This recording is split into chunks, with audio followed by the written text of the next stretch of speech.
이제 부모가 아주 좋은 자녀를 만드는 방법에 대한 이야기를 하도록 하겠습니다. 여러분들은 자녀 있으신 분들 여기 많겠죠? 많으신가요? 네. 자녀를 진짜로 우리가 아무리 노력을 해도요. 일단 자녀를 많이 낳으면은 3 명이겠죠? 일반적으로 요즘에 많이 낳으면 3 명이겠죠? 그랬을 때 일단 연습은 뭐 3 번째 자녀라고 해도 2 번이잖아요. 그쵸? 1 번, 2 번. 첫째, 둘째 그런 식으로. 그러니까 능숙한 사람이 많이 있을 수가 없어요. 그리고 그 텀이라는 게 되게 애매하잖아요. 예를 들어서 자녀 나이 차이가 첫째랑 뭐 둘째나 셋째가 20살 차이다. 아니면 뭐 30살 차이다라고 하면은 그 텀이 존재해서 내가 자녀를 잘 키웠다 결과가 나오는 시점이 되려면 한 30 년이 필요하잖아요, 20-30 년이. 그러니까 그 텀이 보통은 2 년 뭐 길어야 3 년이잖아요, 일반적인 터는. 근데 30 년이 필요하단 말이에요. 내가 진짜 잘 키웠는지 잘 못 키웠는지 알려면 사실은. 한마디로 죽어도 내 경험으로서는 자녀를 잘 키우고 있는지 못 키우고 있는지 알 수가 없다라는 게 거죠 사실은. 부모님들은 모릅니다. 알 수가 없어요. 예. 잘 키운 것 같지만 결과가 나올 시점이 되려면은 20-30 년이 필요하니까. 그러니까 정상적으로 알 수가 없다는 거죠.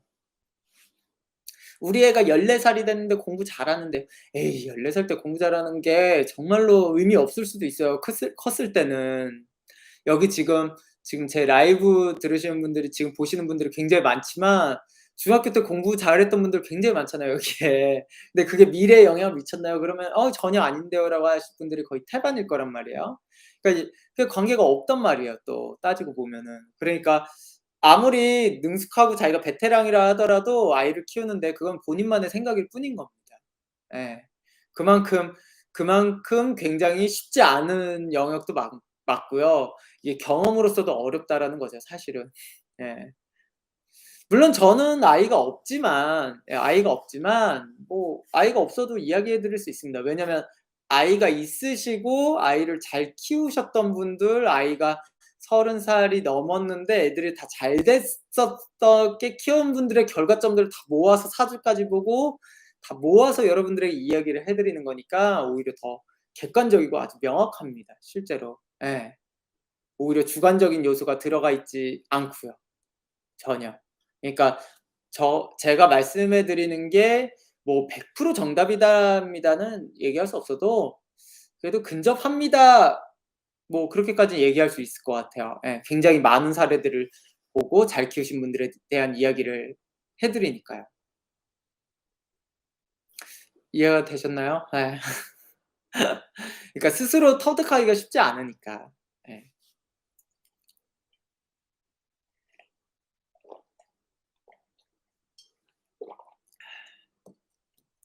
일단은 일단 첫 번째 아이를 잘 키울 거면 아이를 잘 키우는 방법. 아이한테 자신이 현재 할 수 있는 선에서 할 수 있는 선에서는 교육을 반드시 많이 시켜야 돼요. 예 교육. 이게 무조건 공부가 아닙니다. 학습이 아니에요. 그러니까 이건 정말 중요합니다. 예. 그 사주를 깨어나게 하느냐 못 깨어나게 하느냐는 어렸을 때 교육이 너무 중요해요, 교육. 만약에 내가 물질적으로 풍요롭지 않다라고 하면은 부모님이 배우셔서 아이한테 교육을 하는 게 제일 좋은 거긴 해요. 네.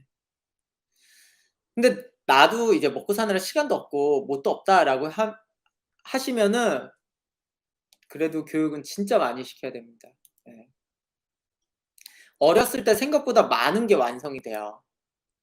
많은 게 완성됩니다. 예체능, 문화, 예절, 다양한 경험 등등 예 맞아요. 예. 솔직히 저는 학교 공부는 그렇게 권하진 않습니다, 어렸을 때는. 학교 공부는 안 하는 게 나아 솔직히 말해서. 예. 초, 중, 초등학교는 저는 아예 학습을 안 시키는 게 좋다고 봐요, 솔직히 말해서. 예.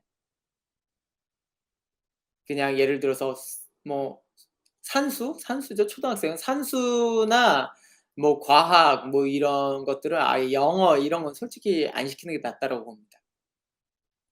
예. 아이가 원하면 시켜야죠. 아이가 원하면. 근데 원하지 않는데 성적을 끌어올리겠다고 시키는 건 의미가 없어요. 왜냐면 고등학교 때 돼서 다 빠그러지니까 의미가 없어. 그냥 돈 낭비, 시간 낭비예요. 예. 돈 낭비, 시간 낭비. 차라리 그 시간에 다른 것들을 깨울 만한 것들을 시키는 게 좋아요. 뭐 예를 들어서 뭐 태권도 학원 좋고요. 뭐 아니면 피아노 학원도 좋고 뭐 다른 거 아무거나 시키시면 됩니다. 아이가 그것도 원하면 금상첨화고 아이가 원하지 않아도 그런 것들을 시키면 좋아요. 예. 초딩 때 운동시키면 좋을 것 같아요. 뭐 운동도 좋고요. 어떤 거든 예 시키면 좋습니다. 중학교 때? 중학교 때도 저도 권하진 않아요. 예. 중학교 때는 중학교 때는 그냥 다른 거를 배우게 하고요. 공부하는 시간을 그냥 같이 보내는 게 낫습니다. 예. 그리고 TV를 버리세요. 부모님들도 TV 보지 마세요. 예. 부모님들도 TV 보시지 마십시오. TV를 그냥 남편이 TV 좋아한다 그러면 예 그냥 집 나가라고 하십시오, 남편. 가장 먼저 TV를 버려야 됩니다. 예. 그 대신 컴퓨터는 좀 있어야 돼요, 컴퓨터. 예. 그리고 만약에 아이씨 애가 막 초등학교 때부터 컴퓨터를 좋아합니다. 그럼 컴퓨터를 학원도 보내고 컴퓨터 맘대로 하게 시켜야 돼요. 예. 컴퓨터 학원도 보내고 컴퓨터를 맘대로 하게 내버려 두세요. 시간 제일 나쁜 겁니다. 그 하루에 우리 뭐 "1 시간만 컴퓨터 하는 거다."라고 하고 막 시간 되면 끄라고 그러고 잔소리하고 이거 제일 나쁜 거야. 애가 학교를 가든 말든 그냥 컴퓨터를 맘대로 하게 해 주세요. 게임을 하더라도 그냥 내비 둬야 됩니다. 예. 게임을 하더라도 컴퓨터는 그냥 하게 내버려 두세요. 그건 왜 그러냐면 아이가 초등학교 때 컴퓨터를 그 정도로 하고 싶어 하는 것은 아이 사주에서 실제로 컴퓨터에 대한 부분들이 나와 있을 가능성이 높기 때문에 그래요. 나중에 게임 회사에서 게임 회사에 취직하든 IT 회사로 가든 그게 사주에서 나와 있을 가능성이 높습니다. 그러니까 계속하게 내버려 둬야 돼요, 계속하게. 되게 웃긴 게 이상하게 학생일 때는 컴퓨터를 못 하게 하잖아요. 나이 먹으면은 컴퓨터 하는데 누가 뭐라고 안 하잖아요. 도대체 무슨 차이인데요. 그럴 바에는 어렸을 때 컴퓨터에 대한 더 심도 있게 깊이 들어가는 게 나아요. 그리고 게임만 할 것 같지만 게임을 하면은 이것저것 컴퓨터를 많이 만지게 돼 있어요. 그러면서 실력이 전체적으로 좀 향상이 되는 겁니다. 예. 오히려 생각해 봐요. 컴퓨터 할 시간이 만약에 누군가가 저한테 "컴퓨터를 하루에 1 시간만 하라." 그러면 전 게임만 할 거예요. 왜냐면 1 시간밖에 못 하니까. 그쵸? 1 시간밖에 못 하는데 내가 다른 거를 만지작거릴 시간이 어딨어요. 게임하느라 바쁘지. 근데 만약에 엄마가 저한테 "게임하는 시간을 끝도 없다."라고 하면요. 전 게임 잠깐 하고 게임 한 3 시간 할 수 있죠. 근데 나머지 7 시간을 다른 걸 할 겁니다. 왜냐면 얼마든지 컴퓨터 할 수 있으니까 게임을 하는 게 급하지 않아요. 다른 거 그냥 재미있게 뭐 할 거예요. 프로그램도 짠다든가 뭐 이런 식으로 다른 거를 할 것 같아요. 예. 그러니까 부모님들이 굉장히 잘못하는 거예요 그거는. 아이한테 컴퓨터 할 시간을 제한을 하는 거는. 굉장히 잘못하는 겁니다. 예. 시간이 없기 때문에 게임을 하는 거예요. 그거를 잘 아셔야 돼요. 지금보다 더 아이가 클 시절에는 IT가 훨씬 중요할 겁니다. 예. 컴퓨터가 안 중요할 것 같아요. 더 미래에 20년 후에 엄청 중요할 거예요. 그랬을 때 부모님이 수학 영어가 중요해요? 그까짓 수학 영어가? 예? 수학 영어가 중요한가요? 이 미래 IT 시대에? 착각하고 있는 겁니다. 예. 부모님의 생각으로 미래를 판단하지 마세요. 예. 실제로 미래는 아이 사주가 더 잘 봅니다. 아이 자체가 더 잘 봐요, 미래는. 미래 사회를 예측하는 거는 아이 사주가 더 정확히 아는 거지 부모들은 몰라요. 예.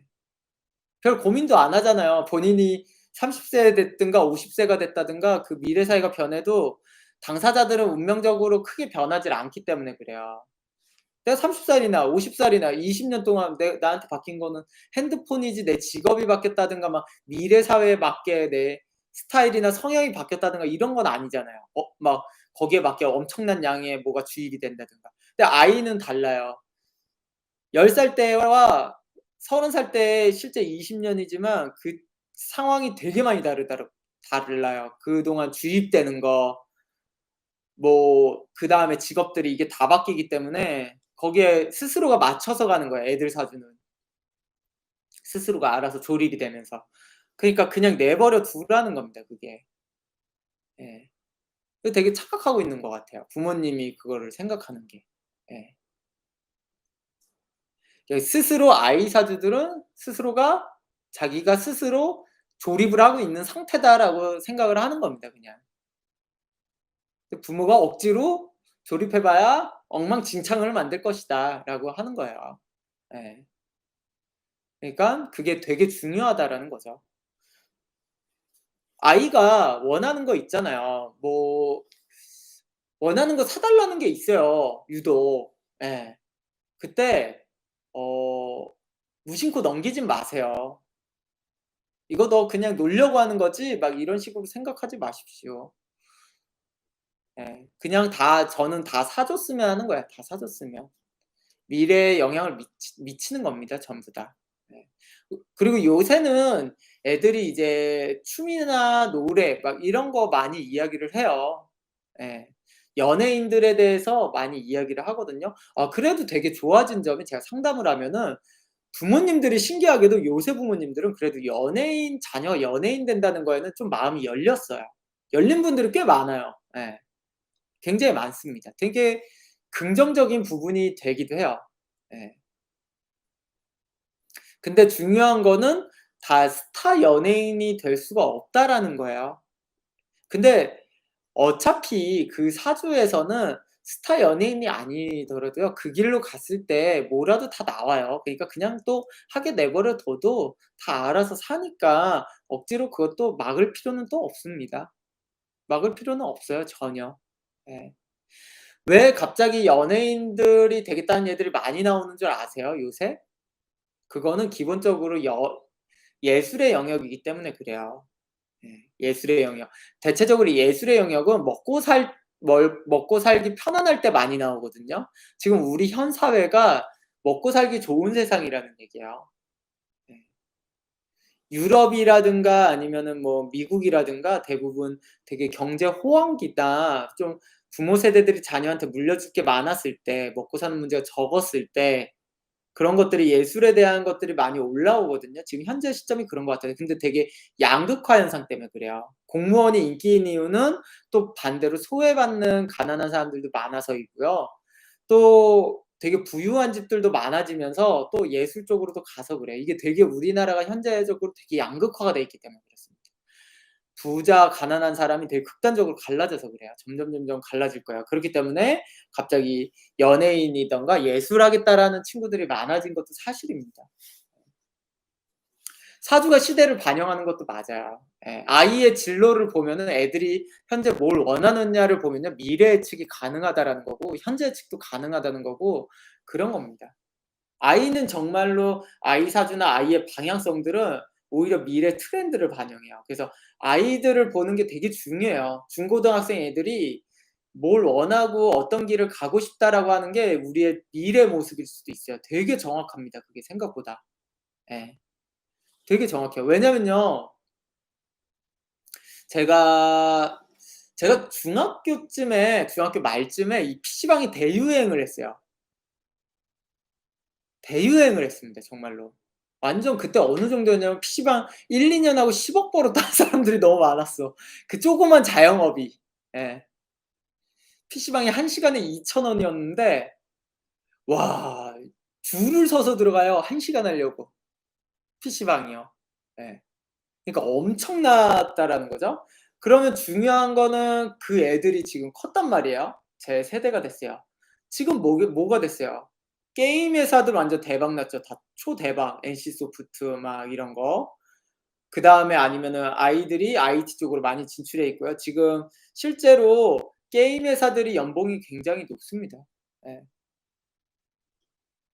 그리고 전반적으로 휴대폰 게임이든 이런 것들 다 발달했잖아요. 이제 그다음 트렌드들이 또 나올 거란 말이에요. 예, 변혁으로. 이제 그런 것들을 한번 관찰해 보시라는 거예요. 이게 20년 후를 이야기라는 얘기입니다, 실제로. 김보영 님, "저희 아이 사주는 제대로 꼭 보고 싶네요. 아이가 특별히 하고픈 거 없고 자기 주장도 없고 그래서요." 그거는 다 부모님 잘못입니다. 이게 정말 부모님 잘못이에요. 예. 아이가 하고 싶은 게 없고 자기 주장 없다라고 하는 건 다 부모님 잘못.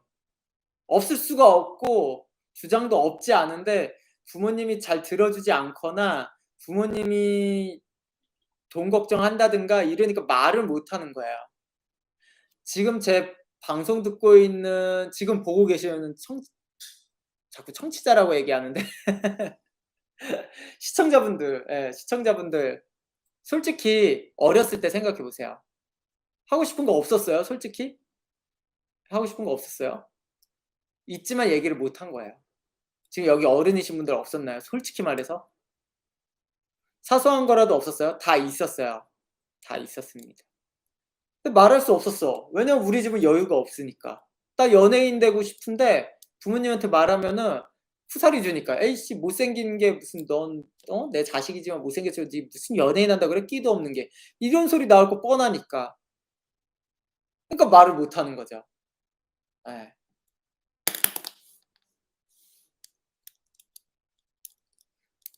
부모님 행동 때문일까요? 아니면 부모님 사주가 자녀 욕망을 억누르는 성향일 탓일까요? 두 번 다 둘 다의 문제예요, 둘 다의 문제. 예. 자녀한테 항상 열어 줘야 돼요. 열어 줘야 됩니다. 자녀가 말 안 하는 거는 정말로 없어서가 아니에요. 생각해 봐요. 아이가 "엄마 나 컴퓨터 게임하고 싶어." 아니면 "게임기 사줘." 이래요. 그러면 얘가 진짜로 게임을 하고 싶은 건지 아이들과 뭐 친해지려고 하는 건지 아니면은 이 게임이 너무 좋아서 무슨 생각을 하고 싶은 건지 막 이런 거 저런 거 있잖아요. 그런 것들에 대해서 깊이 생각해 보고 관심을 가져야 돼요. 근데 게임기만 사 달라 그러면은 잔소리. 맨날 게임하려고 한다고 제가 그 얘기. 예. 그 얘기만 하니까. 그럴 수밖에 없죠 당연히. 그럴 수밖에 없어요 근데. 그러면 또 애가 애를 못 믿어서 막 이렇게 얘기도 한단 말이야. 또 쉽지 않죠.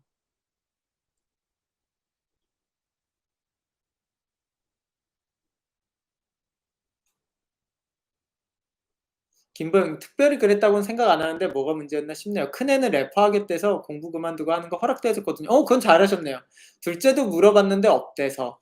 그러니까 없지 않은데 뭔가 말하기 그런 거나 이건 좀 생각해 봐야 됩니다. 사비나 님 "자녀의 가능성을 믿고 심적 물적으로 지원해 줘야겠네요." 이게 진짜 되게 애매한 부분인데 가능성을 믿고라는 부분이 되게 애매한 거예요. 예. 왜냐면 부모님들의 가장 큰 오류 "잘 될 것들만 지원하겠다."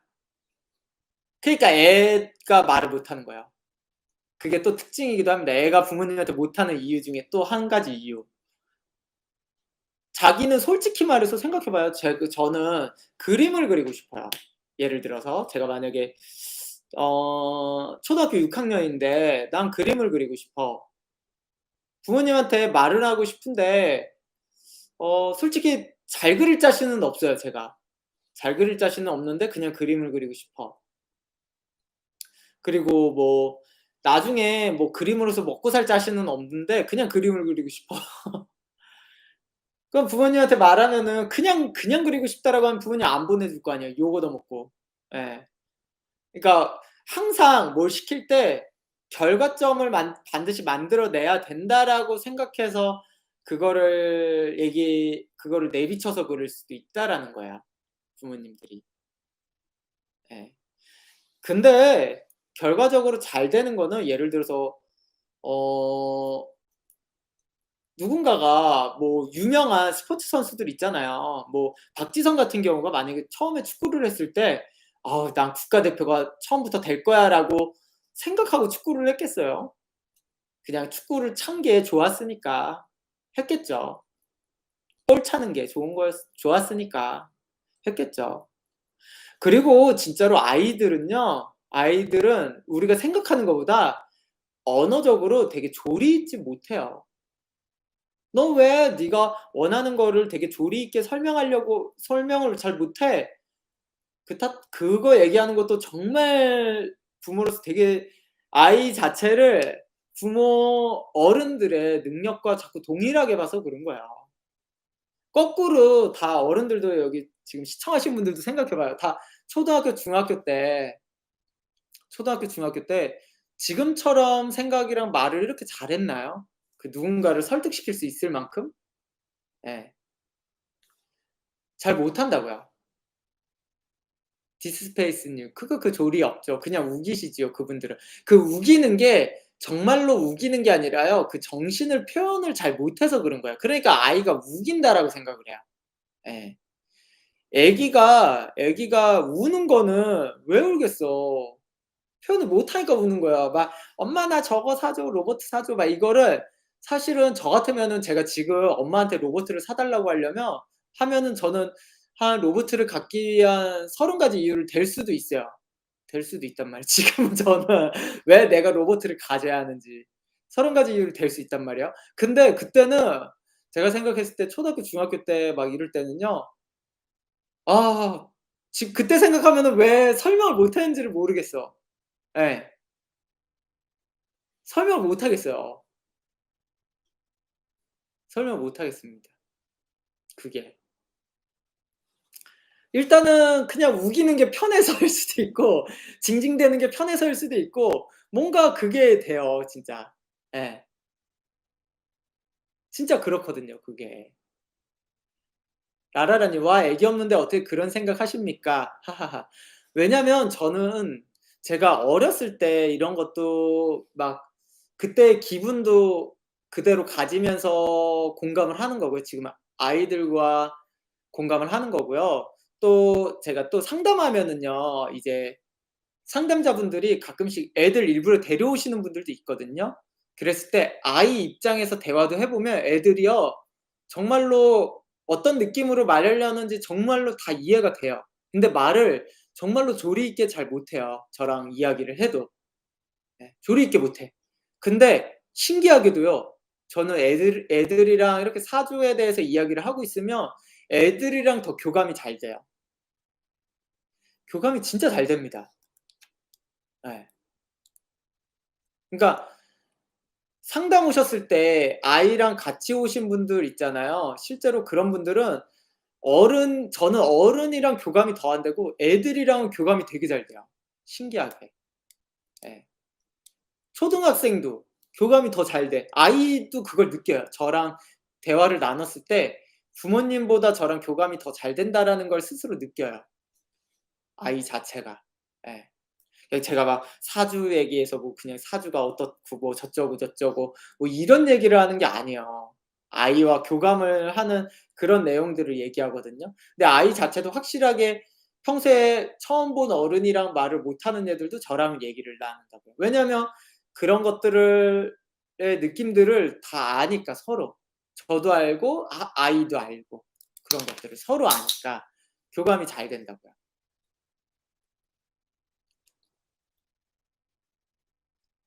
디스스페이스님. 초등학생도 물론 그렇습니다.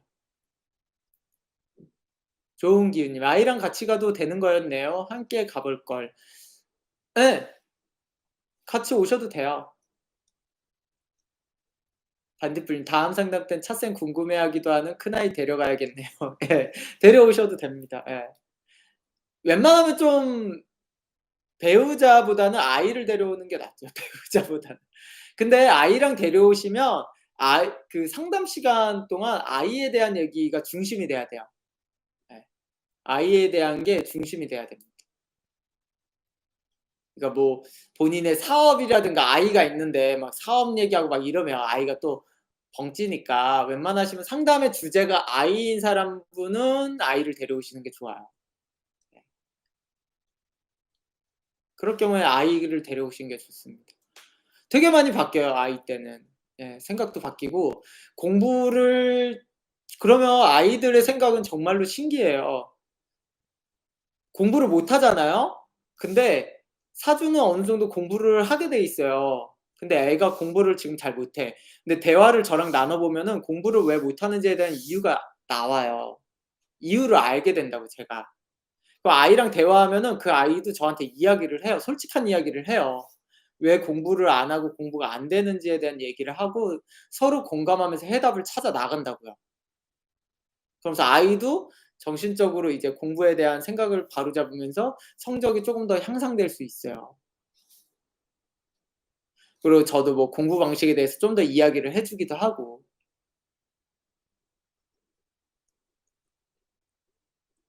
그러니까 되게 단순하지 않다고요, 그게. 예. 자신의 미래에 대해 얘기 들으면 아이 스스로도 변화를 시도할 것 같아요. 예, 맞아요. 예, 맞습니다. 그래서 중학교 때까지는 그래요. 그다음에 고등학교 때 이제 다시 넘어와서 고등학생 때 되면요. 학습을 많이 시켜야 됩니다, 솔직히 말해서. 예.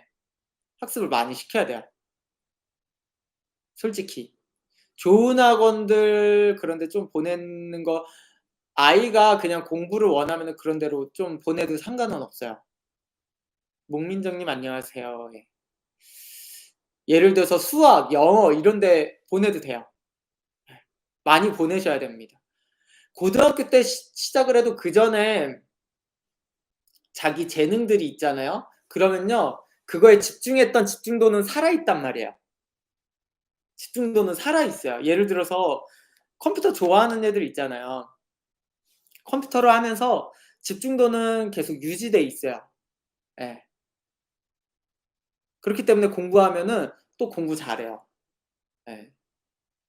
계속 그동안 머리를 사용한 거잖아요. 공부 잘한단 말이에요. 그리고 꼭 스카이 서울대 갈 필요 없어요. 연고대. 아니 그보다 더 낮은 대학에서 내가 컴퓨터 전문가면요. 실제로 지방대를 나와도요. 실제로 되게 좋은 데 취업해요. 그 정도 컴퓨터 기술이 있으면. 훨씬 좋은 거 아닌가요? 그렇게 해도 된다고요. 네. 제가 왜 그래도 고등학교 때는 학습을 시키라고 하냐면 그래도 가능성이 있는 애들은 더 좋은 그냥 학력을 갖고 뭐 그래도 서울대 컴퓨터학과를 가는 건 좋으니까 그래도. 그렇게 좀 기회가 혹시라도 있을지 모르니까 한번 시켜 보라는 얘기입니다 그거는. 예. 그랬을 때 사주가 좋은 애들은 명확히 공부도 다 따라잡아요. 예. 다 따라잡고 결국에는 좋은 대학에서 그렇게 좋은 과로 들어갑니다. 실제로 제가 상담 시에 명문대 나오신 분들은 다 그런 패턴으로 공부하신 분들 꽤 많이 봤어요. 오히려 거꾸로 중학교 때까지 굉장히 잘했다가 그 막 전국 석차 손꼽혔다가 고등학교 때 무너지는 애들이 훨씬 많아요. 훨씬 많습니다, 비율적으로.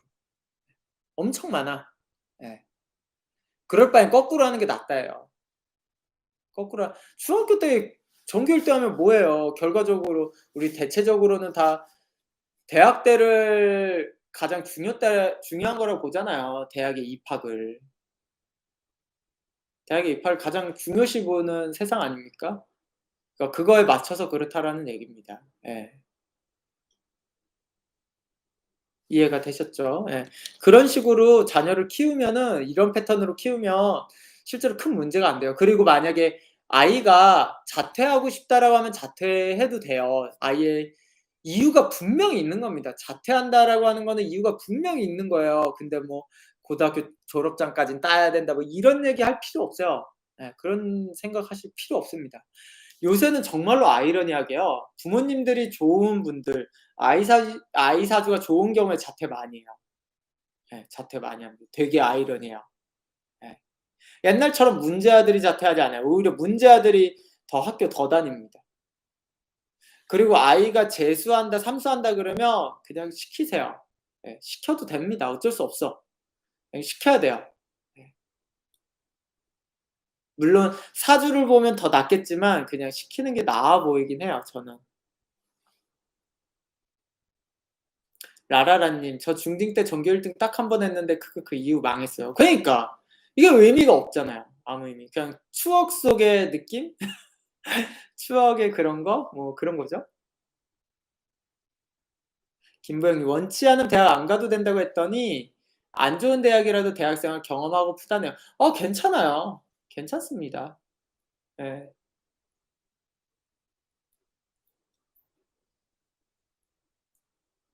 알주부 TV님 좋아하는 게 예체능 쪽이 아이 지금 배우고 싶은 게 피아노, 미술, 발레, 피겨, 노래 이런 쪽 경험에 시간을 많이 투자해도 나중에 고딩 때 다시 공부에 집중하는 게 가능할까요? 얼마든지 가능하죠. 예. 실제 얼마든지 가능합니다. 공부 잘하는 애들 많아요. 그렇게 해서. 예. 공부 잘했던 친구들 많이 있어요. 카리무님 집에서 학습하는 홈스쿨은 어떤가요? 전 굉장히 좋다고 봐요. 예. 굉장히 좋다고 봅니다.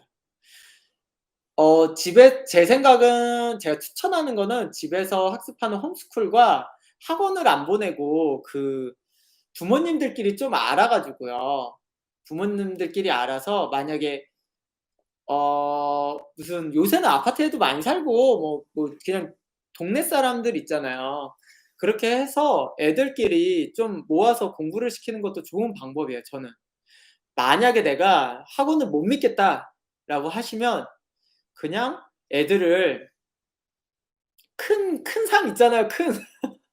큰 밥상. 큰 밥상에 이렇게 동그랗게 한 몇 명 한 뭐 5 명, 6 명도 좋아요. 모아 놓고 이렇게 간식 같은 거 주고 애들한테 공부하는 습관을 들여주면 너무 좋아요. 그 대신 부모님이 같이 돌아가면서 하면은 생각해 봐요. 일 주일에 하루만 하면 돼요, 부모님들이. 예. 일 주일에 하루만 신경 써 주시면 됩니다. 이렇게 밤에 이렇게 둥글게 둘러앉아서 그러고 공부시키면 되잖아요. 예. 이렇게 엄마 아빠나 애들 그래도 초등학교 산수 정도는 좀 봐줄 수 있거나 뭐 이러면은 한 분이 좀 봐 주시기도 하고 과목별로 부모님들마다 잘하는 게 있으면 그렇게 하고요. 부모님이 만약에 그러면 그래도 뭐 초등학교 공부 같이 좀 하세요, 부모님이. 솔직히 그 정도 노력은 해야죠. 예. 그렇게 하셔서 하시면 학원비도 아껴. 애 공부하는 것도 볼 수 있어서 마음도 편해. 얼마나 좋아요. 예. 애들끼리도 좀 우정도 다져.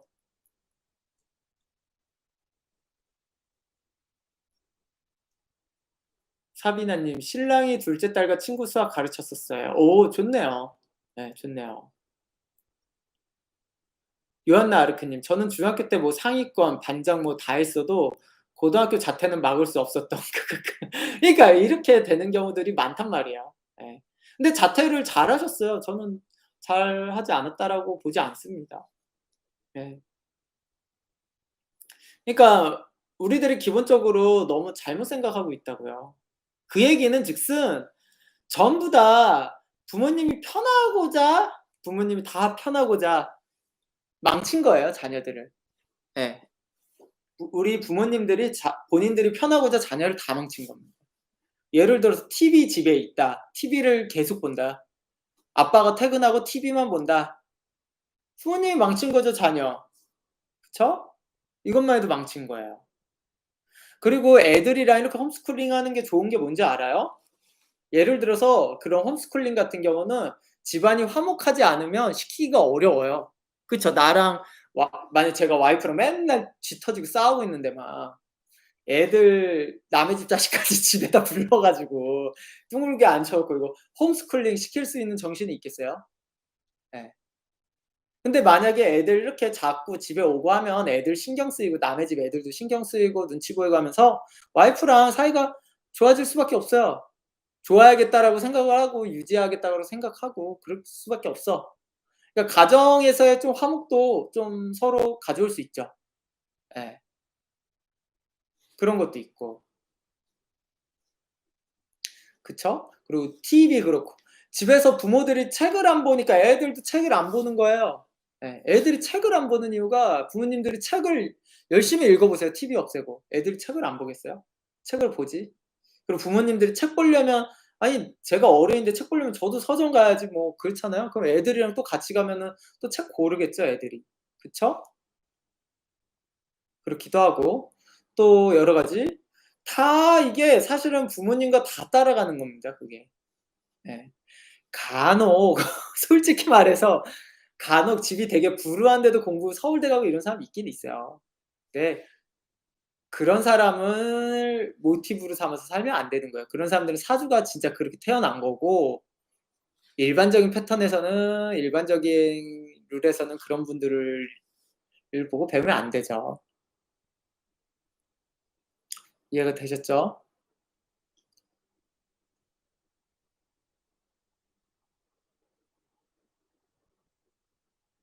요한나 아르크님 벌써 계면 한편 애기 수학과 본인이 다 가르치고 같이 게임 여행 다닐 거라고 이글이글. 좋은 겁니다. 예. 좋은 겁니다. 근데 이제 부모님하고만 함께 있으면 여러 가지 애들 사이의 교우 관계나 이런 거는 또 잘 못 맺을 수 있으니까 아까 말한 학교 생활이나 뭐 이런 홈스쿨링 같은 경우들도 잘 이끌어 주면 되죠. 지아님 맞아요. 저희 아빠 엄청 책 좋아하셔서 저도 자연스레 이것저것 읽었어요. 지금도 좋아하기도 하고요. 예. 되게 좋은 겁니다, 지아님. 예. 그러니까 이거 자녀들이 다 따라가는 거예요. 다 따라갑니다. 정말로. 예. 이것만 고쳐도 저는 애들 문제들이 많이 안 나와요. 예. 문제들이 안 나옵니다.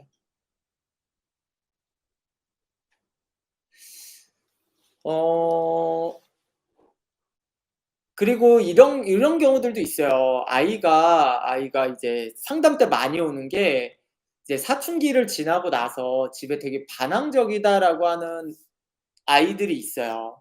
예. 왜 반항적일까요? 생각해 보셨나요? 아이가 유독 사춘기 지나고 반항이 생기는 이유. 예. 아이 사주는 실제로 좋았어요. 그리고 집안도 좋았어요. 왜 반항이 생길까요? 예. 왜 반항이 생길까요? 여러분들 생각을 해 보셨나요? 반항이 생기는 이유는 아이 사주도 좋고 부모님 실제 현실적으로 직업도 좋고 다 좋아요. 좋은 학교도 다니고 아이 자체는. 반항심이 생기는 이유는 실제로 부모님과 자녀 사이가 너무 달라서예요. 예. 현실적으로 너무 달라서요. 요한나 이렇게 성인이 돼서 반항 생기는 거 말씀하시는 거죠? 아니요, 아니요. 중고등학교 때. 중고등학교 때 반항이 생기는 이유는 사주가 달라서. 카리무님 말이 맞아요. 대화가 안 돼서요. 그러니까 사주가 다르잖아요? 그럼 대화가 안 돼요. 대화가 안 됩니다. 사주가 비슷하면은 대화가 돼요. 예. 사주가 다르니까 대화가 안 돼. 모든 문제는 대화가 안 돼서요. 예. 이해를 못 해요. 근데 중요한 거는 아이한테 부모를 이해하라는 거는 일단은 그런 얘기는 통하지가 않습니다. 아이한테 부모를 이해하라고 하면 안 되죠. 현실적으로. 예. 그건 정말로 정말 한심한 거야. 그런 생각. 아이도 부모를 이해하면 그거 한심한 거지 사실. 그렇지 않나요? 예. 그 이상한 거지 중학생 아이가 부모님을 이해하면은. 예. 부모님이 무조건 이해를 해야 되는 거죠. 그거는 부모님이 무조건 해야 되는 거예요, 부모님. 본인의 생각이 어떻든 간에 아이를 이해해야 된다는 겁니다.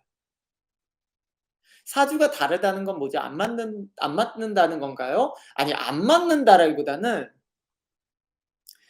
일단은 사주가 제가 임진일주고 제 자녀가 임진일주잖아요. 그러고 보면요. 저 제 자녀 저 새끼 무슨 생각하는지 뻔히 보이거든요. 제가 임진일주고 아이가 임진일주면. 무슨 생각하는지 뻔히 보여. 말을 하는데 무슨 말을 할지 뻔히 보여요. 저한테 말을 안 해도 뭘 하려는지 다 알아. 예. 다 안다고요. 진짜 신기하게 다 알아요 그게. 사주가 그게 이제 비슷한 구성이면은. 근데 전혀 다른 사주잖아요. 뭐 아이는 병술일주예요. 전 임진일주예요. 이해가 안 가. 서로 이해가 안 가요.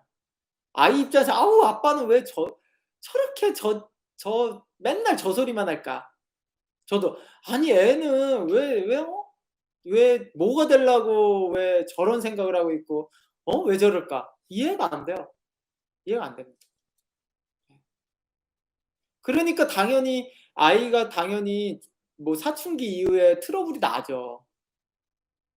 트러블이 날 수밖에 없어요. 안 나는 게 이상해 그럼요. 근데 중요한 거는 아이 사주가 나빠서도 아니에요. 아이 사주가 좋아도 그래요. 근데 문제가 뭐냐면 여기서 트러블이 발생하면요. 트러블이 발생하면 뭐가 문제겠어요? 아이가 우울증 생겨요. 네. 우울증 생긴다고. 우울증이 생기면서 무기력증이 와요. 네. 그게 가장 큰 문제입니다. 사주가 좋아도 우울증과 무기력증 앞에서는 뭐 답도 없어요, 그거는. 네. 아니 사주가 아무리 좋으면 뭐해. 그냥 무기력증에 우울증이 와버리면 그 시기에 시기가 하필 중학교 사춘기 딱 중학교 고등학교 때를 제일 중요하시다라고 볼 거 아니에요 부모님들 당연히 그때 이제 이거 진짜 지금 지금 시청하고 계시는 라이브 시청하고 계신 분들은 엄청나게 겪으셨을 거예요. 엄청나게 지금 다 중고등학교 때 지금 겪으신 분들 많을 거예요. 근데도 나이 먹어서 또 그러신 분들 많다고 본인도. 예. 아니면은 거꾸로 본인이 안 겪으셨기 때문에 중고등학교 때 거꾸로 그런 자녀를 이해를 못 해요, 문제가.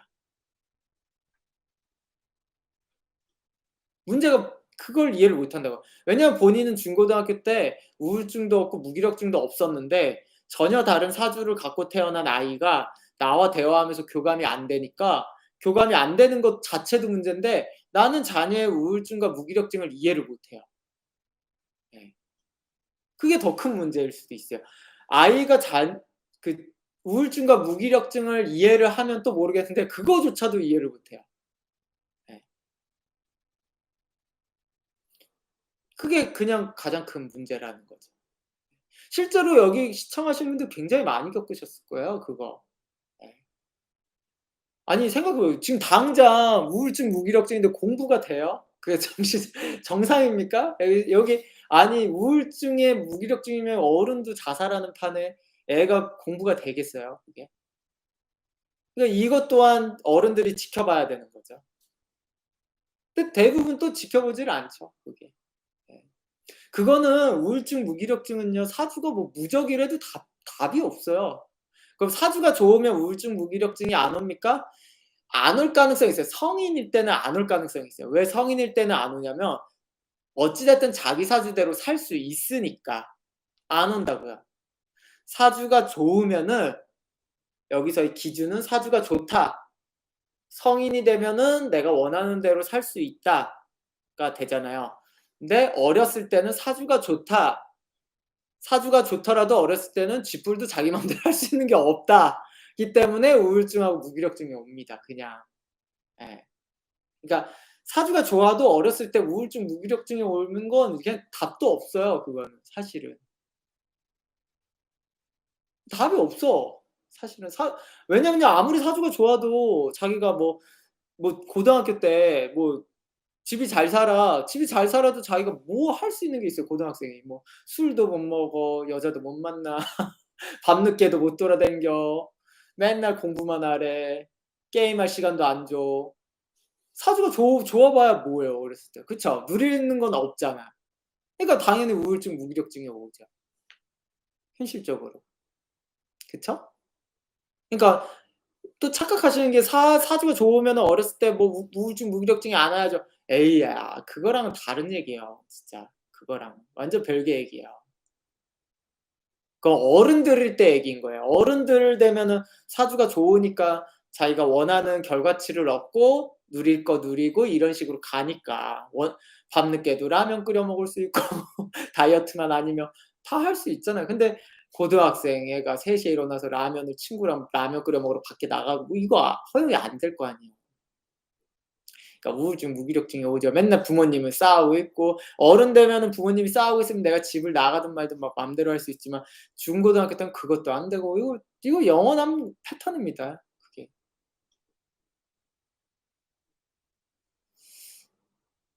지아님 "차쌤은 병수로 아들 낳는다면 어떻게 이해하실 것 같나요?" 예 밑에 댓글로 사유의 습님 "차쌤은 택일하실 거예요." 예 전 택일해서 일단은 하고 들어가기 때문에 예 되게 어렵네요. 예. 카린무 님 "차쌤이 저 무조건 공부해야 된다 했는데 집이 그래서 우울증으로 공부 못 했네요. 유유." 맞아요. 카린무 님 같은 경우 제가 사주는 기억 안 나는데 아마 저랬을 거예요. 그러니까 저런 이런 형태의 패턴인 애들이 의외로 많습니다. 굉장히 많아요. 예. 내 부모님들은 다 모르는 거야. 예. 생각이 없으신 거야 거기에. 솔직히 많은 부모님들은 생각이 없습니다.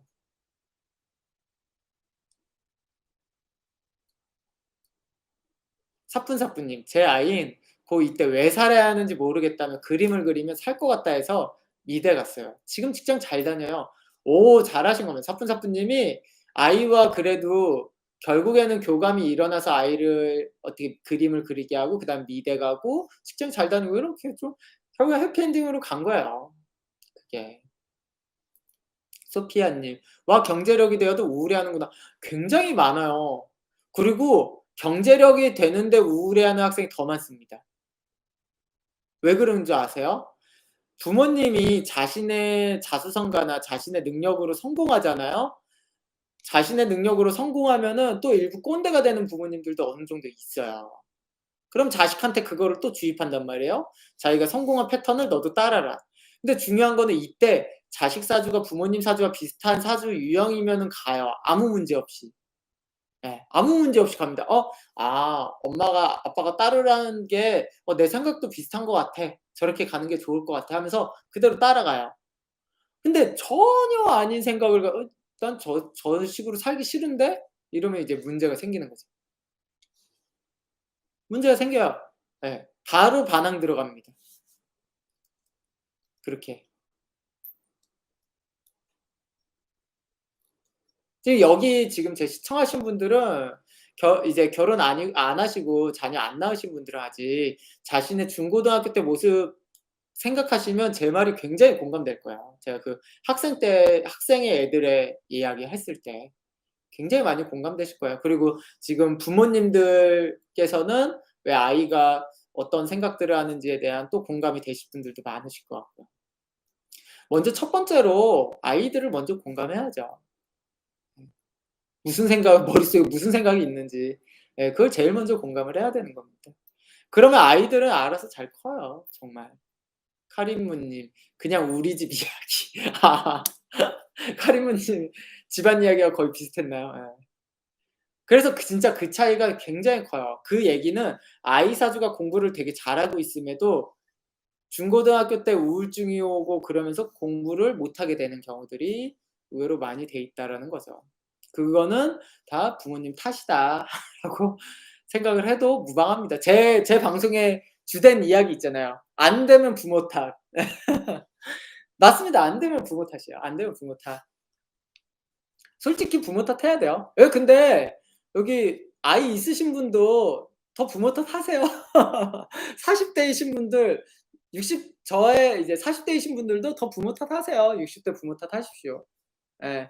부모 탓해도 돼요. 다 부모 탓이야. 물고 가세요. 예. 40 대이신 분들은 지금 60 대인 부모 탓하고 60 대이신 분들은 80-90대 부모 탓하세요. 예. 부모 탓해도 돼. 예. 저는 굉장히 그게 '나쁘다.'라고 생각하지 않습니다, 부모 탓을 하는 게. 예. 왜냐면 그 부모 탓을 하면서 '나는 그러지 말아야지.' 하면서 내 자녀한테 또 잘해 주게 되기 때문에 그래요. 거꾸로 부모 탓을 안 하는 게 전 더 문제야. 예. 부모 탓을 안 하는 거는 단점 단점인지 뭔지 본인이 인지도 못했다는 거야. 그게 전 더 최악이야. 예. 더 최악입니다. 소피아님 "어릴 때 너무 부모님을 이해하려고 한 게 지금 와서 힘들어요." 그러니까 부모님을 이해하지 말라니까. 부모님을 이해하면 안 돼. 그냥 부모 탓을 왕창 해요. 난 우리 부모님 때문에 맨날 쌈박질을 해 가지고 내가 어 공부를 못 했어 중고등학교 때. 그럼 어떻게 하면 돼? 나는 배우자와 싸우지 않는 거야. 그거를 너무 딱 감명 깊게 해서 싸우지 않고요. 자녀한테 그거를 물려주는 거죠, 그 부분을.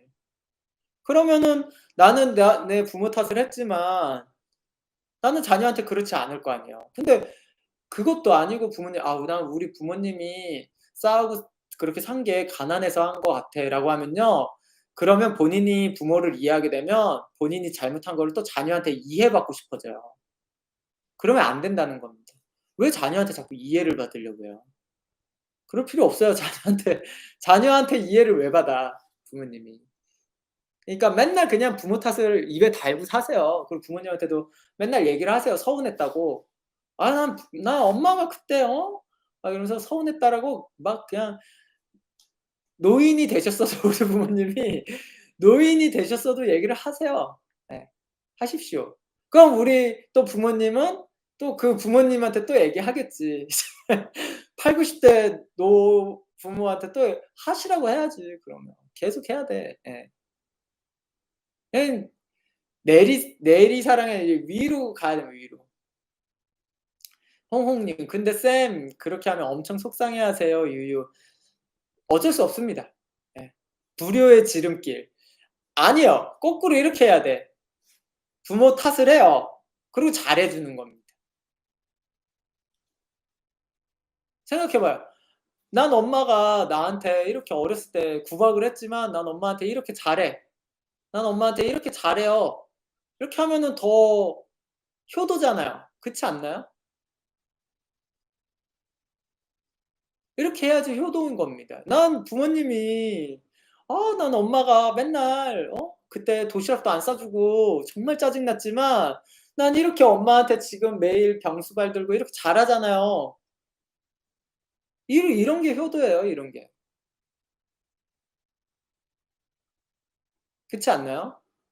이렇게 해야 됩니다. 그러니까 효도를 하지 말라는 뜻이 아니에요. 제가 드리는 말은 부모 탓만 하고 효도를 하지 말라는 얘기 또 여기서는 또 부모 탓만 하고 또 효도하지 말라라는 얘기라고 생각하시겠지만 그게 아니에요.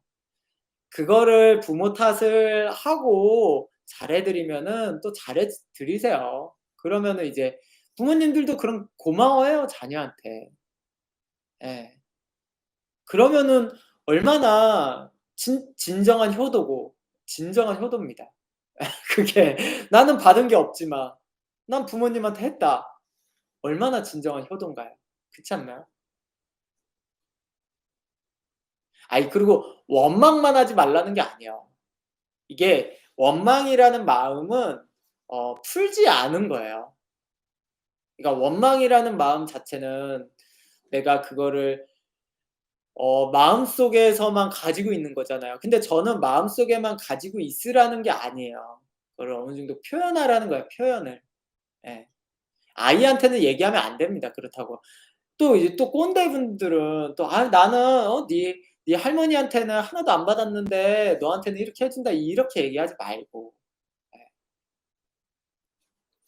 그러니까 원망이라는 거는 되게 어떻게 보면 좀 옹졸한 마음이거든요. 저는 그 옹졸한 마음을 가지라는 게 아니라 이렇게 좀 계속 좀 풍기면서 밖으로도 내비치고 풍기면서 '나는 그러지 말아야 된다.'라고 다짐을 하시라는 거예요, 그게.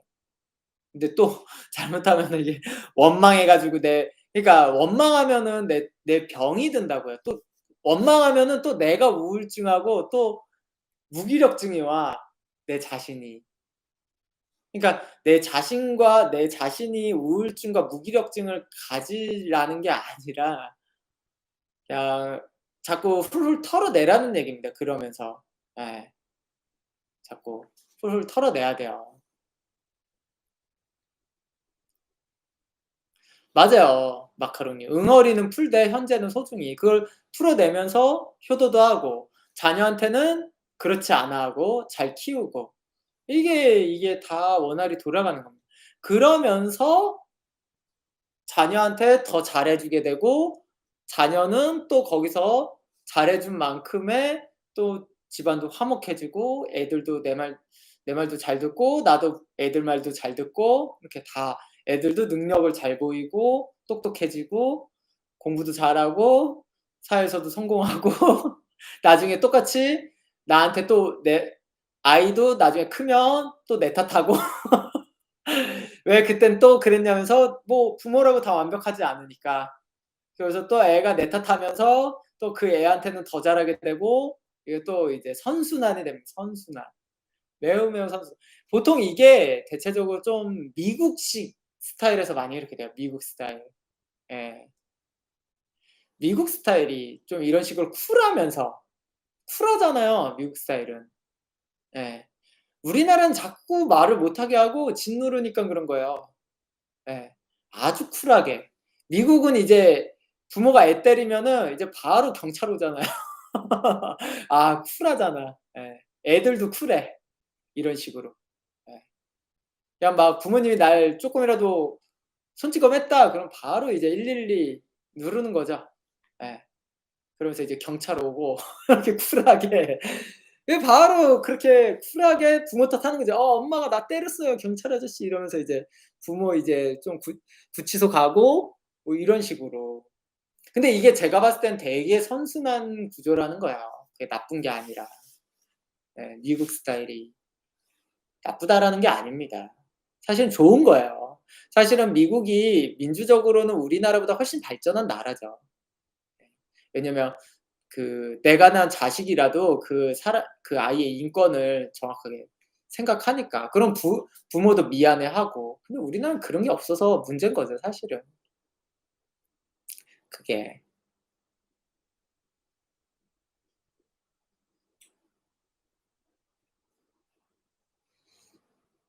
아무튼 뭐 이런 것들이 이렇게 키우면은 아이 사주를 분명히 아이 사주가 좋잖아요. 그러면 그 사주가 좋은 사주면요. 어렸을 때 분명히 풍성하게 만들어서 성인 때를 보내게 만들어 줄 거예요, 분명히. 근데 아까 말씀드렸듯이 아이 사주가 좋더라도 이렇게 아이의 어렸을 때를 풍성하게 만들어 주지 못하면 20 대가 넘어서 굉장히 허덕입니다. 예. 실제로 사주가 좋아도 허덕여요. 허걱대요. 대체적으로 분명히 내 사주가 좋은데 20 대에 왜 이렇게 허덕이지?'라고 하는 거는 20 20살 이전에 그거를 풍성하게 보내지 못해서 그래요, 분명히. 자기 사주만큼 풍성하게 보내지 못해서.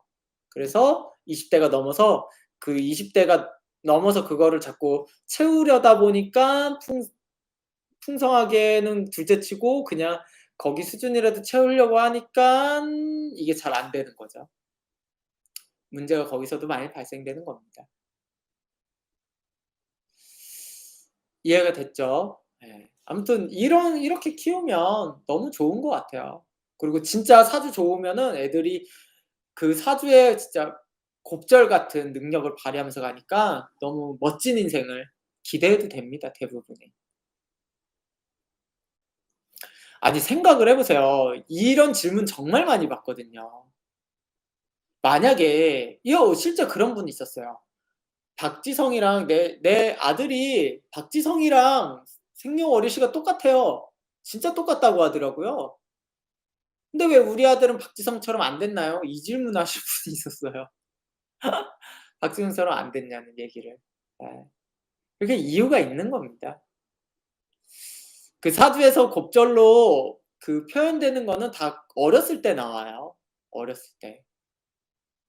어렸을 때 해서 그렇게 나오는 거지 그게 없으면요 그런 식으로 안 나와요. 김연아 생년월일시 똑같은 사람들 지금 다 뭐 하고 있어요. 김연아 생년월일시 똑같은 사람들 다 뭐 하고 있어. 예. 김연아처럼 20살 이전에 그렇게 풍성하게 못 보냈으니까. 예. 그랬을 겁니다. 진짜 그런 결과들을 다 한번 만들려고 노력해 보시면 정말 좋을 것 같아요.